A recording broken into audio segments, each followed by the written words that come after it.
the TV licence, as we have seen in recent weeks, very clearly is responsible directly for a lot of the excess and bloat and greed maybe is the wrong word, but excess and bloat that we see in RTE, because it's not their money.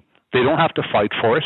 They don't have to provide a public service. They can reproduce the same stale programming month after month, year after year, with zero consequences, because their funding is sourced from poor taxpayers at the point of a Garda baton or a judge's hammer. That is the situation we have with the media in the country.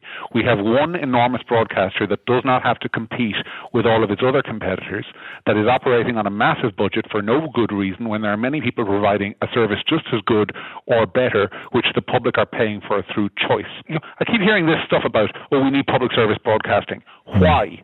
Should be the question that's asked. And why do we not have public service broadcasting in other stations? It is a crutch for the government doing what the government wants to do, which is to keep RTE in place, for reasons that pass my understanding.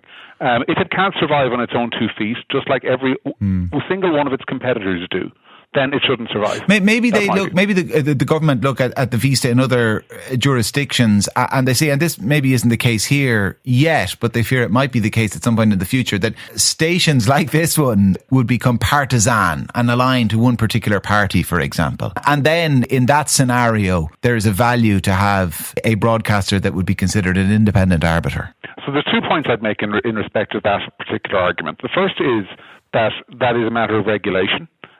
You, like every other broadcaster in Ireland, are regulated by the Broadcasting Authority. You have limits in what you say. You are prohibited by law, which, by the way, I think is ridiculous, but you are, Kieran, from expressing a political opinion. I can tell you who I'd vote for at the next election. You can't tell me on the air. That's the law, because you're presenting the programme.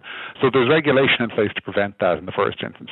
But in the second instance, that argument explicitly concedes that RTE is in fact a political institution.